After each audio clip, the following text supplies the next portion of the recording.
que nos están viendo, que están conectados, ya sea en vivo o posterior. Te damos la bienvenida, oramos para que Dios bendiga tu vida. Y quiero compartirte un mensaje acerca de lo que hemos venido hablando. No sé si ustedes se han dado cuenta que hemos tenido una seguidilla de personajes que hemos estado viendo. Empezamos en el libro de Primera y Segunda de Samuel, y ahorita, bueno, pues los siguientes libros que hablan de lo mismo.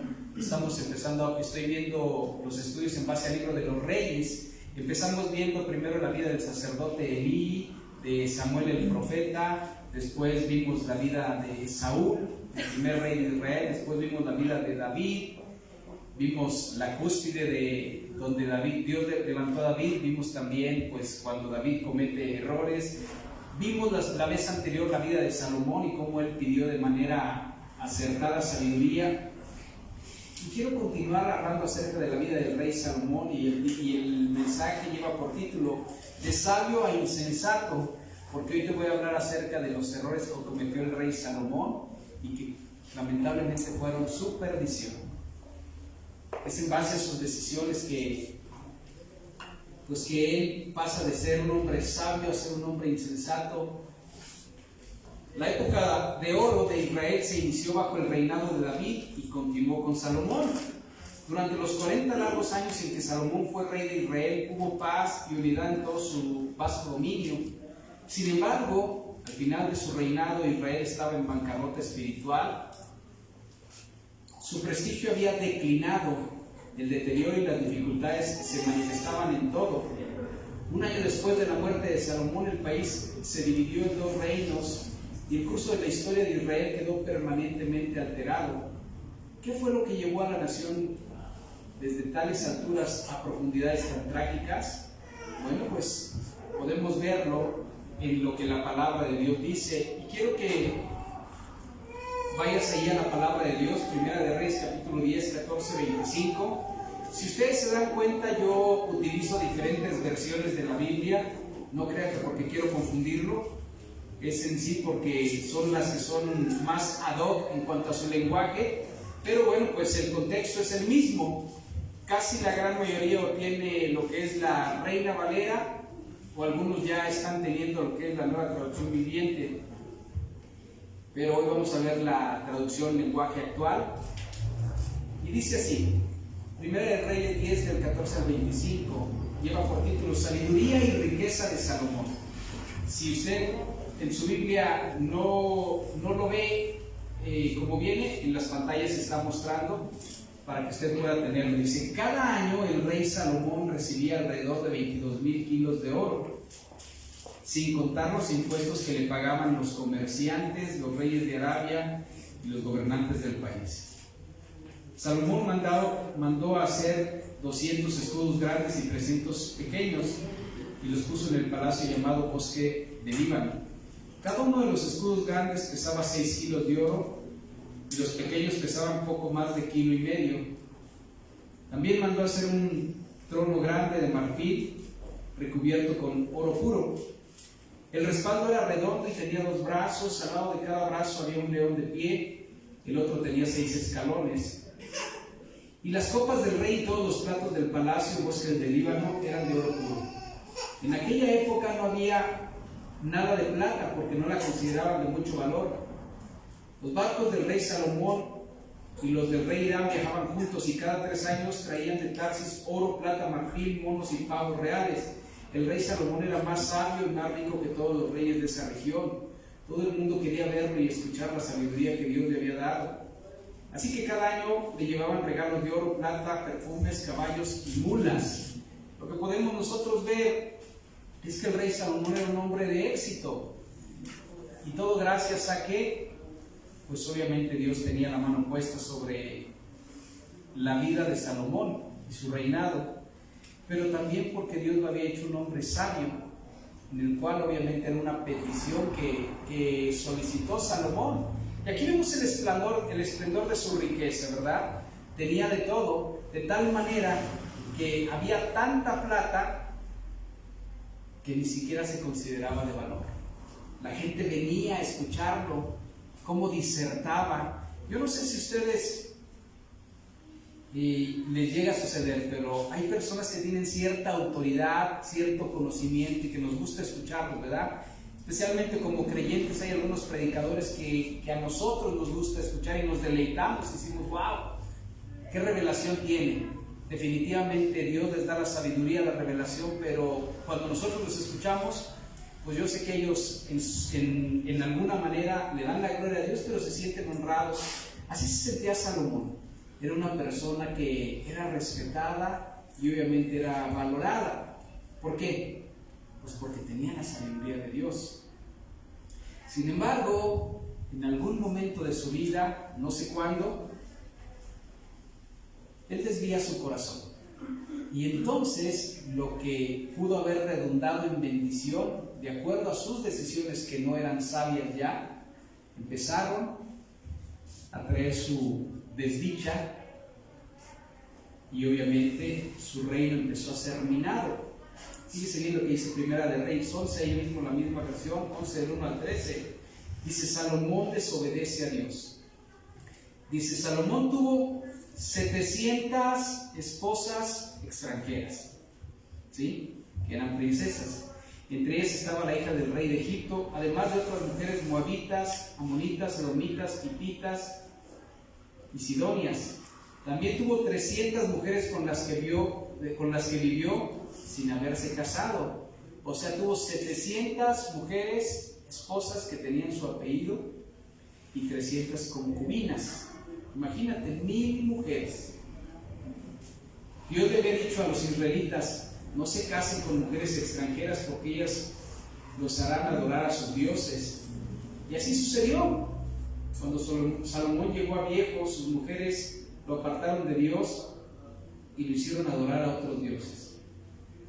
Salomón adoró a la diosa de los sidonios llamada Astarte y construyó un lugar para adorar a 2 ídolos repugnantes: Quemos, que era un dios de Moab, y Milcom, que era el dios de los amonitas. Lo construyó en la montaña que está al este de Jerusalén. También edificó lugares para que sus esposas ofrecieran animales a sus dioses y quemaran incienso. Salomón actuó mal delante de Dios y no lo obedeció. En realidad nunca se comprometió a obedecerlo por completo, como lo había hecho David su padre. El Dios de Israel estaba enojado con Salomón, pues aunque se le había aparecido 2 veces y le había ordenado que no adorara a otros dioses, él nunca lo obedeció. Por eso Dios le dijo, te has comportado mal y no has obedecido mis órdenes, por eso voy a quitarte el reino y se lo daré a uno de tus oficiales. Sin embargo, no lo haré ahora, sino cuando tu hijo sea el rey. No le quitaré todo el reino, lo dejaré reinar sobre una tribu por amor a tu padre David y a la ciudad de Jerusalén que yo he elegido. De ser sabio a ser insensato. Ahí está. Primero habla del esplendor que tiene Salomón, de la gloria, la honra que recibe y después de las decisiones que toma, lo cual trae como resultado la desdicha y la perdición.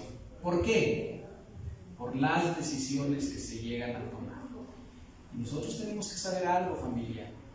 Nadie es responsable de nuestros actos, sino nuestras decisiones.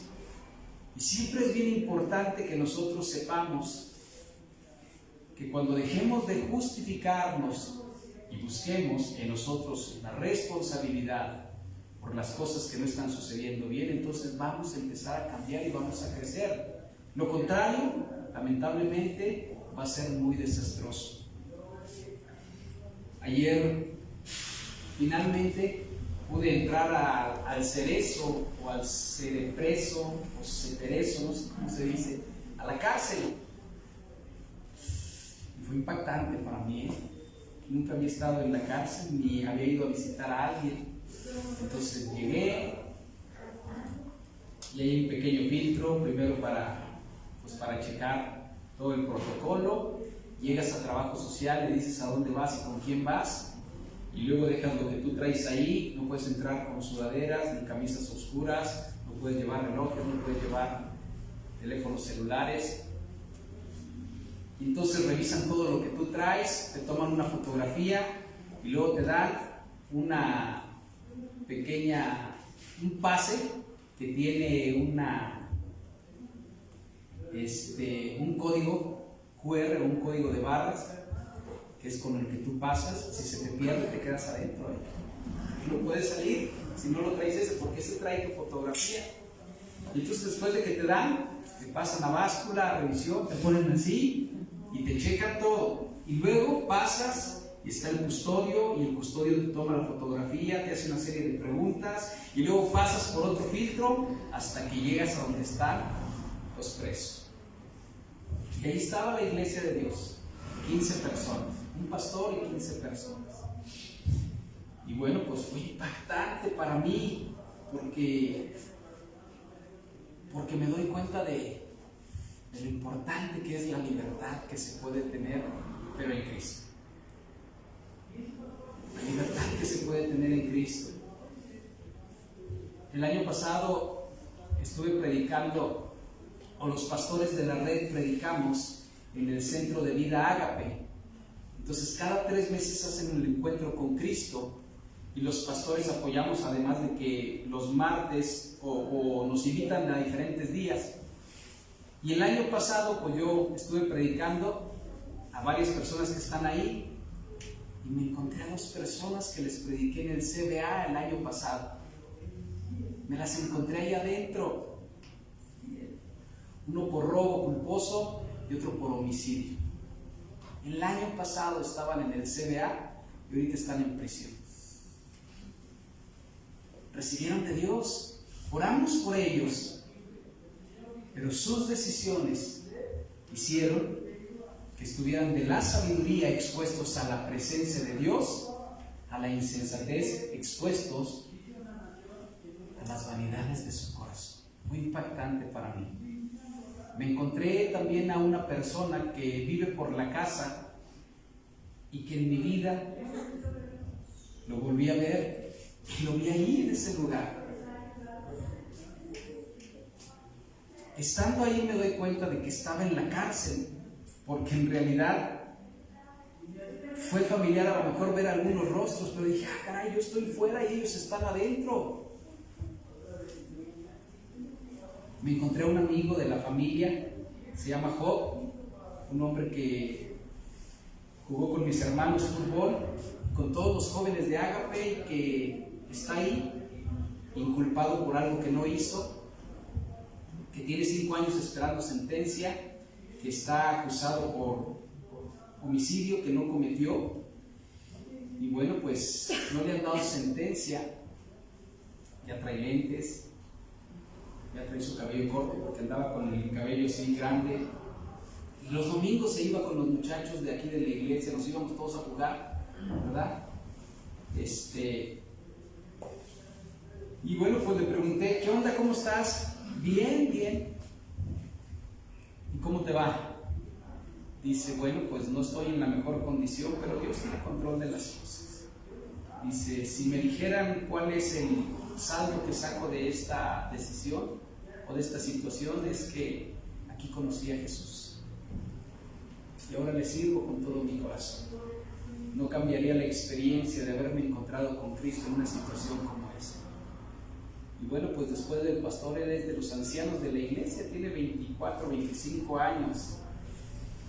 Y bueno, pues estuve platicando con varias personas, les estuve compartiendo más bien nos llevaron para poder predicar, y estuvimos orando por cada una de las personas ahí, por el pastor. Si ustedes vieran, o sea, con qué pasión le oran a Dios la gente que está ahí adentro. Obviamente, pues tiene una necesidad de querer salir, pero no le quedó otro más que clamar por Dios. Pero fue tanta la presencia de Dios en un lugar tan hostil que nosotros podemos ver que conoceréis la verdad y la verdad os hará libres. Y bueno, pues ahí están las personas que a veces uno no cree que van a estar. Y pues lo que te quiero entender es que somos producto de nuestras decisiones. La gente que está ahí adentro sabe que muchos de los casos son productos de las decisiones. Y así le pasó al rey Salomón. Así le pasó al rey Salomón. Tomó decisiones erróneas. Pareciese que la vida de Salomón es la tangible representación del dicho que dice que la vida es una ruleta. Un día estás arriba y otro abajo, y sin embargo es triste pensar que le pueda suceder a alguien que tenía todas las cualidades o la capacidad para evitar dicha caída. A Salomón, el hombre más sabio del mundo. Si era tan sabio, ¿por qué cayó? Bueno, te quiero enfatizar algunos errores que él cometió para que podamos nosotros ser ilustrados por estos errores y aprendamos a no cometerlos cuando nosotros sabemos que ya conocemos a Dios y Él tiene un plan para nuestras vidas. No importa cuánto tiempo tengas de conocer a Dios, quizá un mes, 2 meses, una semana, 2 días, un año, no sé. Pero una vez que tú conoces a Cristo, tienes que saber que tienes todos los elementos para no cometer errores, siempre y cuando seas dependiente de Dios. Amén.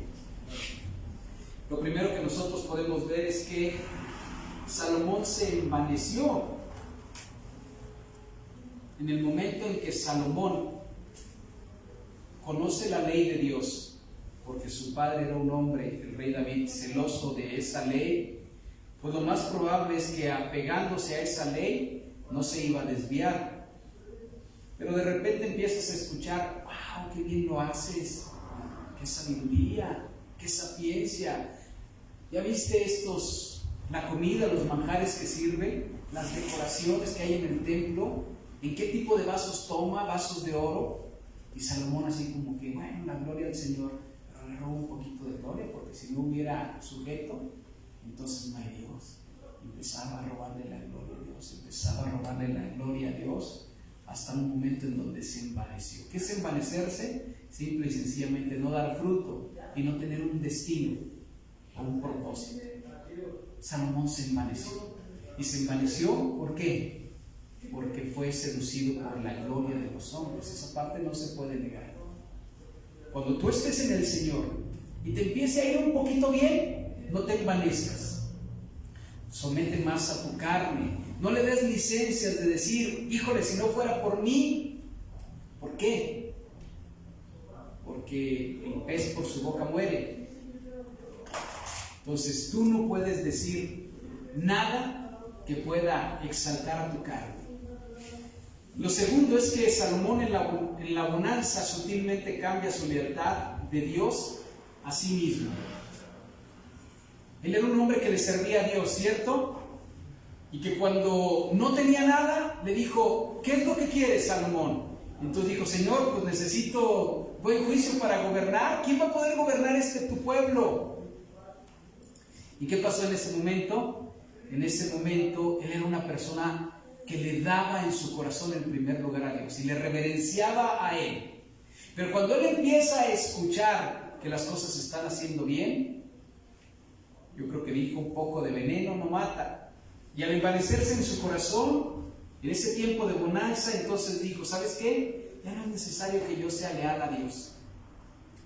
Voy a tener un poquito de lealtad conmigo. Humanismo, ¿verdad? Quiérete un poquito. Si tú no te quieres, ¿quién te va a querer? ¿Han escuchado esa parte? Entonces quitó del trono de su corazón a Dios y puso a Salomón. Y cuando tú pones en el trono de tu corazón a alguien o algo que no es Dios, entonces vas a empezar a reverenciarlo, porque alguien tiene que ocupar esa parte de tu corazón. Lo tercero es que, igual que su padre, Salomón era un adicto sexual que hizo de la lujuria un dios. ¡Ay, qué severo! Bueno, 700 esposas y 300 concubinas.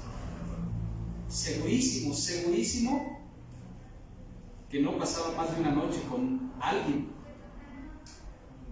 ¿Por qué? Porque si son 1000, pues casi necesitaba 3 años para poder atender a sus esposas.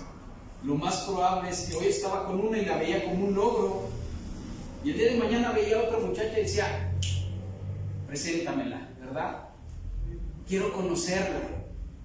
Y entonces ahí estaba, y quizá era un encuentro ocasional, pero como era el rey, ¿qué le decía?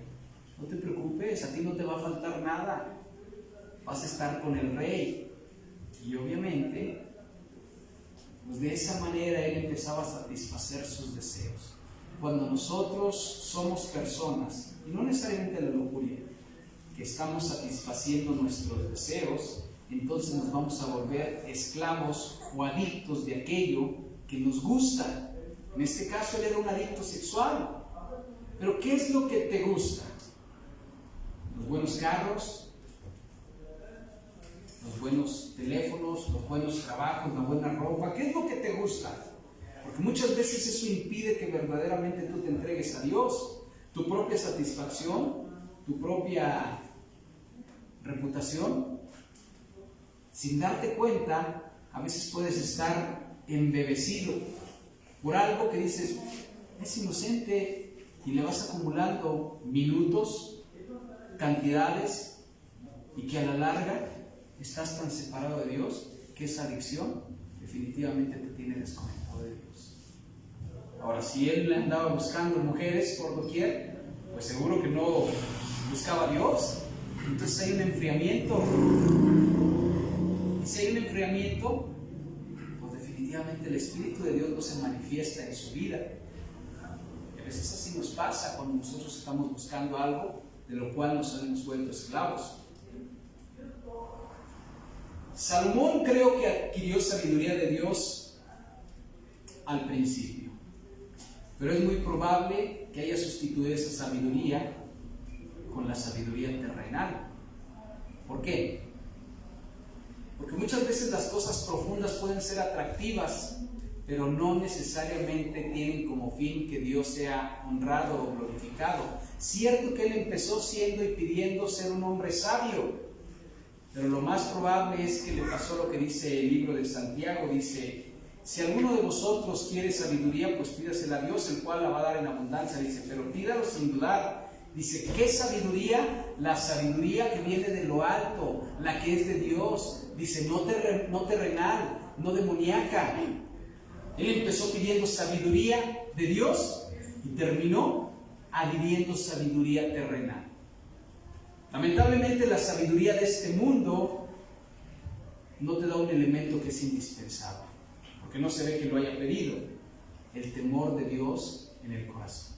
Esa es la gran diferencia entre la sabiduría de este mundo y la sabiduría que viene de Dios. La sabiduría que viene de Dios en sí dice que es el principio para tenerla, el temor a Dios, ¿verdad? Pero en algún momento él solamente empezó a agregar esa sabiduría que era terrenal sin tener temor de Dios.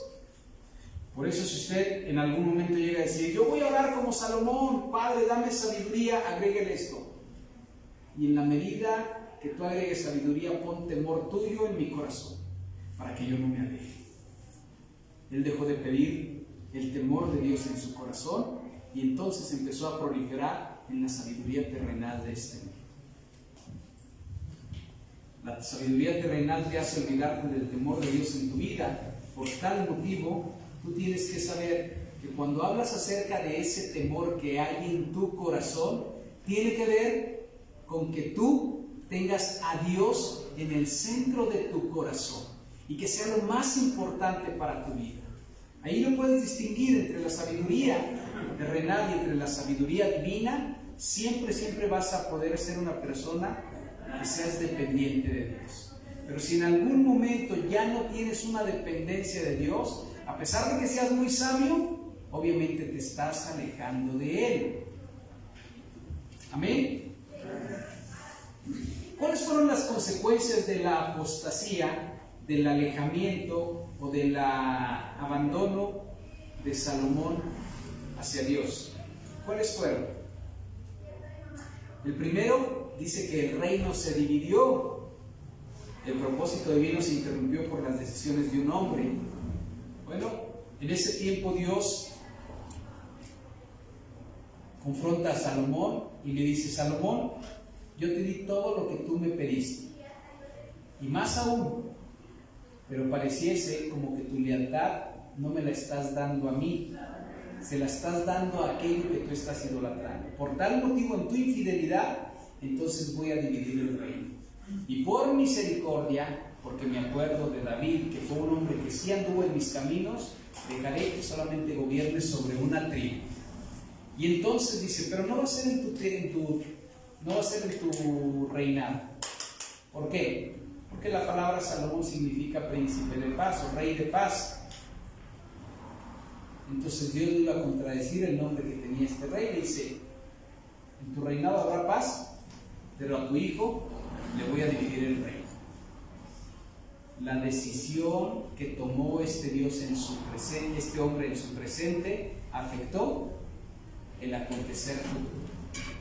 Y muchas veces nosotros, como lo he mencionado, no tomamos en cuenta que nuestras decisiones presentes pueden afectar nuestro futuro. Dice la palabra de Dios que tuvo algunos enemigos, porque obviamente una persona en una posición de autoridad siempre va a tener enemigos. Pero Dios levantó personas, y esas personas, cuando vino su hijo, le dividieron el reino. Y a partir de ahí, el propósito de Dios de tener un pueblo que le sirviera se desvió. ¿Por qué? Por la decisión de un hombre de apostatar o ir en contra de la fidelidad de Dios. A veces nosotros empezamos bien y después, cuando nos empieza a ir un poquito mejor, apostatamos de Dios. Y cuando nosotros apostatamos, es que negando lo que conocemos de Dios, en ese momento empieza un enfriamiento. Dice la palabra de Dios que en los últimos días muchos apostatarán de su fe, renegarán de su fe, se alejarán de los principios. Yo no sé a cuántos de ustedes pueden tener frente a sí esta tentación, pero mira, te quitan el trabajo, te cae una enfermedad, no entras a la escuela que quieres, no pasas los exámenes que pasas, y en ese momento siempre está la tentación frente a ti. Pues yo que le sirvo a Dios, y pareciese como que en lugar de servirle me va más mal. Estás a punto de apostatar de la fe, ¿sí? Entonces, cuando tú estés frente a una crisis que tú no esperas, a pesar de que estés en el camino de Dios y conectado a Dios, en lugar de decir, me debería de ir mejor que, lo que tienes que decir es, Dios tiene el control y Él sabe, porque a los que aman a Dios todas las cosas les ayudan para Él. Él apostató de la fe y obviamente, o más bien, el reino se dividió porque Salomón se enfrió, negó la fe y obviamente cayó sobre sus hijos el juicio de Dios. En su ausencia, hablando de Salomón, sus caprichos debieron de ser una carga para la próxima generación. Imagínate bien que de repente Salomón tiene 700 esposas y 300 concubinas. Entonces, la ley, ¿a quién reconoce? A la esposa, ¿verdad? Para que pueda heredar. Entonces, de 1000 mujeres, 700 tenían que ser mantenidas por el erario del rey. Muere Salomón y en su ausencia, todas las que fueron sus esposas, porque así lo menciona, yo creo que le estaban demandando al próximo rey, que era el hijo, la pensión alimenticia de 700, con una calidad de vida del rey, una carga fuerte, ¿no? Que él en su ausencia, porque murió, se le heredó a la próxima generación. Y muchas veces nosotros, con nuestras decisiones, podemos heredarle a la próxima generación nuestras deudas. Y no estoy hablando de deudas económicas. Hay veces que nuestros hijos cargan con un lastre por nuestros errores, porque somos personas que tenemos tantos defectos de carácter, que los hijos a veces llevan lo que nosotros somos. Cuando tú dices, o cuando nosotros reprendemos a nuestros hijos porque decimos, no quiero que seas así, o no quiero que seas así, o le marcan los defectos, lo primero que tienes que saber es, ¿no será que está actuando como yo? Y que sin querer queriendo, yo le transferí a la próxima generación el tributo de lo que yo tomé como decisiones hoy. Entonces tenemos que saber esa consecuencia. Lo que alguna vez fue una vida que le daba gloria a Dios, las erróneas decisiones lo convierten en oprobio. Por tal motivo, Si alguna vez Salomón fue sabio, nosotros podemos ver también que llegó a ser insensato. El rey Salomón escribió 3 libros. Escribió el libro de Proverbios, en donde habla acerca de la cúspide, cuando él verdaderamente tenía la sabiduría de Dios. Escribió el libro de Proverbios. Yo no sé cuántos de ustedes han leído los Proverbios, pero en la sencillez de la descripción de los Proverbios hay una profundidad de la sabiduría. De verdad es deleitoso ver los Proverbios, ¿verdad? Eso fue en la etapa de su cúspide, cuando tenía la sabiduría de Dios.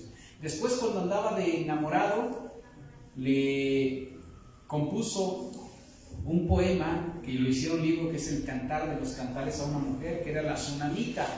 Entonces ese libro es un libro que habla acerca de romance y de erotismo, aunque usted no lo quiera aceptar, pero habla acerca de la relación también de la iglesia y su amado, que es Jesús. Es un simbolismo, ¿verdad? Pero en los momentos en donde Salomón había llegado a la cúspide y empieza a decrecer, entonces él escribe el libro de Eclesiastés. Y ese libro de Eclesiastés no es otra cosa sino un credo a la amargura de un hombre que no encuentra sentido en la vida. Entonces lo que en algún momento fue Proverbios, sabiduría, llega a convertirse en Eclesiastés, que es lamento por todo lo que has vivido en la vida. Y entonces es cuando nosotros pasamos de la insensatez, de la sabiduría a la insensatez. ¿Cuántos de ustedes hoy están viviendo la gran sabiduría? Manténgala. ¿O cuántos de ustedes hoy están viviendo la insensatez? Sepa que es responsabilidad de sus decisiones. Pero estamos en Cristo y Dios puede componer todas las cosas si nosotros nos volvemos a Él de todo corazón. De hecho, cuando nosotros leemos el libro de los Reyes, nos damos cuenta de que Dios siempre habla por medio de los profetas. Y hay algunas declaraciones que podemos ver repetitivas, no en todos los reyes, pero dice, esta declaración es: si os volvieres de todo corazón. Casi siempre les da esta oportunidad de decirle, si te arrepientes y te vuelves de todo corazón, entonces te voy a restaurar. Y nosotros vemos tantos casos de éxito de gente perversa que está haciendo las cosas malas, y cuando se vuelve de todo corazón, en ese momento Dios los levanta. Yo no sé cuánto profundicen en los libros, pero a mí me sorprende la vida de un hombre que se llamaba Acab, rey de Israel. Cometió tantos errores, y entre sus errores es casarse con una mujer que se llamaba Jezabel, y que era tan perversa y le hizo tanto daño al reino, o al avance del reino, que a pesar de ello, este hombre que se dejaba manipular por su esposa, que era Jezabel, cometió tantos pecados y errores, que una vez cuando se volvió a Dios de todo corazón, Dios le perdonó todo. Y vaya que eran muchas cosas. Entonces siempre existe esa frase, y espero que hoy sea un rema, una palabra viva para ti: si te volvieras de todo corazón. Entonces, y el entonces es la nueva historia que Dios puede escribir para tu vida. Amén. Amén. Concluyo con lo siguiente: una vida que practica el pecado y la autocomplacencia siempre va a terminar en amargura, en pobreza y en desdicha. Si tú eres una persona que siempre estás tratando de satisfacerte, aunque seas joven, porque muchas veces la gente que está joven dice, no, pues ya cuando esté grande, ya me voy a convertir bien a Dios, ¿verdad? Pensando que tienen siempre vida. No, definitivamente no. Porque lo que tú vives es lo que tú piensas, y lo que tú piensas regularmente es lo que te controla. Y son patrones que no te van a dejar por toda la vida. Por eso si tú dices, el día de mañana yo me voy a convertir, no, son patrones que te tienen atrapado y que no te van a dejar hacer diferente. Y hay personas que tuvieron 17 y que hoy tienen 25, 30, 35 y dicen, definitivamente, o sea, las mismas necesidades con las que empecé dándome licencias en las 17, al día de hoy no me los puedo quitar de encima. Por eso es preferible que nosotros entendamos esta reflexión, que la autocomplacencia siempre va a terminar en amargura, en pobreza y en desdicha. ¿Cuántos de ustedes no han visto biografías o historias de deportistas, verdad? Boxeadores, futbolistas, basquetbolistas, que estuvieron en la cúspide de su vida, y cuántos de ellos no terminaron en borracheras, en asesinatos, en pleitos o pobres. ¿Por qué? Porque buscaron la autocomplacencia. La autocomplacencia siempre va a terminar en eso, en amargura, si bien te va, ¿verdad? Siendo un viejillo cascarrabias. o una viejilla cascarrabias, ¿verdad? Y que viven de las glorias pasadas, o que regularmente siempre está en la pobreza o en la desdicha, siempre viviendo de la caridad. Fíjate bien, ¿por qué te lo comento? Ve lo que proyecta Salomón cuando empieza su libro de Eclesiastés. Dice: palabras del predicador hijo de David, rey en Jerusalén. Pues no es otra persona sino Salomón.